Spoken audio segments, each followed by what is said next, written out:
le FC Barcelone perd sous le score de 4 buts à 0 au Camp Nou face au Real Madrid. C'est assez fou, hein. Honnêtement, on a vu pas mal d'humiliations dans les Classicos, mais que ce soit le Real Madrid qui le fasse, c'est assez inédit, c'est assez nouveau. On connaissait pas du tout ça, et c'est donc arrivé maintenant. Et honnêtement, c'est pas démérité, hein, parce que pour moi, la prestation du Barça est assez ignoble. On va très clairement dire les choses, hein, on va pas perdre de temps. Ceux qui parleront des absents ou de l'arbitrage, il faut arrêter. Parce que oui, c'est vrai, évidemment, le Barça avait de gros absents, des joueurs importants qui n'étaient pas là. De toute façon, quand on regarde toute la saison, on a eu souvent des absents dans les moments importants, mais c'est pas une excuse. Et puis par rapport à l'arbitrage, c'est vrai qu'il est très mauvais. C'est vrai que pour moi, il y avait penalty sur la main d'Alaba en première période, et si à ce moment-là, ça fait 2-0, c'est plus du tout le même match, évidemment. Il y a eu pas mal d'erreurs dans tous les sens. De toute façon, pour moi, l'arbitre a fait un match catastrophique, même des deux côtés, hein, pas que par rapport au Barça. Mais si on résume cette défaite 4-0 au Camp Nou à simplement donc les absents et l'arbitrage, bah écoutez, ça sert à rien alors qu'on soit supporter du Barça, hein. Autant regarder en D2, en D3, qu'est-ce qui se fait un petit peu vers le bas de classement, qu'est-ce qu'il y a comme club, parce que c'est assez ridicule les gars, c'est assez fou. Faut quand même regarder le terrain, ce qui se passe. Alors oui, la première période pour moi le Barça joue bien, fait de bonnes choses, et pourtant on est mené 1-0 sur un but qui vient en contre-attaque. À la base c'est quand même une grosse action pour Lewandowski qui met une belle frappe, mais Thibaut Courtois fait un gros arrêt, contre-attaque, donc il marque. Franchement, la passe de Benzema, elle est assez magnifique. Et par rapport à ça, il faut le dire, maintenant en seconde période, pour moi, le Barça s'est complètement écroulé mentalement. Et c'est ça qui me dérange plus que tout dans ma vidéo avant-match. Je vous avais dit que pour moi, ce match-là doit être la concrétisation de tout le travail de Xavi. Et l'une des choses qui a le plus progressé depuis son arrivée, c'est le fait est que l'équipe ne coule plus mentalement. En tout cas, c'est vrai qu'il y a eu la Ligue des Champions, mais ces derniers temps, quand même, ça va beaucoup mieux. C'est beaucoup plus sérieux, ça résiste beaucoup plus.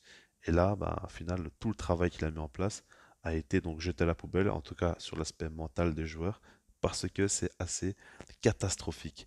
Regardez le but de Benzema, le deuxième, quand Modric, 59 ans, marche au milieu de la défense du Barça et que tout le monde le regarde, il fait la passe, que personne est présent pour contrer sa frappe et il tire en dehors du grand rectangle. Ter Stegen évidemment n'est pas capable de faire un arrêt alors que c'est une frappe qui vient pas très très fort non plus. C'est pour moi l'action du match. C'est là qu'on voit comment le Barça était à côté de la plaque défensivement, comment ils ont surtout lâché l'affaire. Et ça, c'est honteux au Camp Nou, devant ton public, devant plus de 94 000 personnes. C'est ridicule. C'est vraiment, vraiment ridicule. Je sais pas comment c'est possible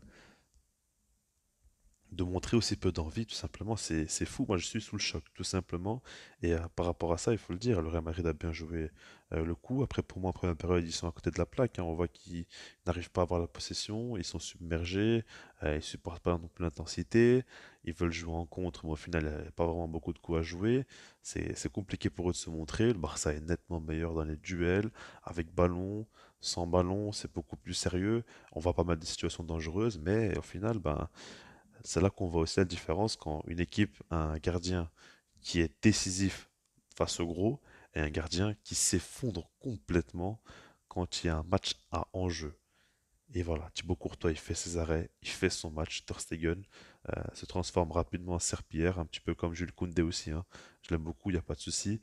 Mais c'est honteux ce qu'il a fait en seconde période. Première période encore, je l'ai aimé, hein, un bon match, etc. Mais en seconde période, c'est honteux. Comment il coule sous la pression, comment il glisse constamment, comment il fait les mauvais choix, comment il est dépassé à chaque action. Ou même quand à un moment donné, Asensio fait un centre de plus de 30-40 mètres, il a le temps de voir le ballon, au final, il n'arrive même pas à être présent sur la balle, il laisse complètement Karim Benzema contrôler et frapper. C'est honteux. Tu joues pour le FC Barcelone. Au bout d'un moment, il faut un minimum proposer quelque chose. Alors encore, Marcos Alonso, c'est une petite salope, comme j'ai dit sur Twitter, et je garde encore mes propos, et pas de souci, parce que pour moi, c'est pas digne du FC Barcelone d'avoir un joueur comme ça, aussi faible défensivement. C'est assez catastrophique, mais bon, on le savait déjà. Dans ma vidéo d'avant-match, je l'avais dit, si le Barça compte jouer plus haut sur le terrain, avoir des ambitions dans le jeu, essayer de mettre un gros pressing en place, évidemment qu'Alonso, il faut pas le mettre. Même Eric Garcia ou tout ce que vous voulez, c'est plus intéressant. Parce qu'au moins, un gars comme Eric Garcia, tu sais qu'il va t'apporter avec ballon. Tu sais qu'à la construction, il sera important. Là où Marcos Alonso, même à ce niveau-là, il perdait des ballons, il ratait ses passes. Donc évidemment que c'est un choix mauvais et raté de la part de Xavi qui n'a pas non plus pris tout ce qu'il va à prendre en compte. Donc ça, c'est assez énervant de le voir faire des erreurs comme ça. Maintenant, pour moi, honnêtement, il a eu la bonne idée de vouloir donc presser haut, mettre la pression au Real Madrid. On voit que ça a bien marché. Le Barça a bousculé quand même le Real Madrid pendant un long moment. Maintenant, le mental des joueurs a coulé et là-dessus, je pense pas que Xavi soit forcément responsable.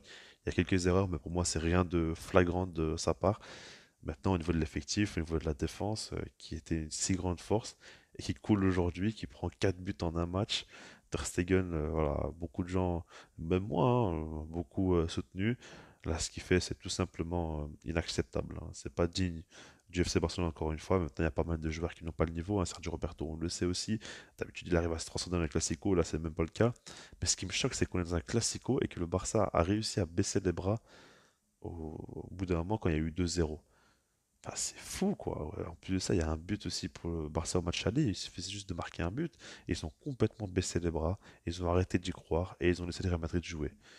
Et ça, c'est inacceptable. Vraiment, c'est inacceptable. L'attitude, le mental des joueurs. Waouh.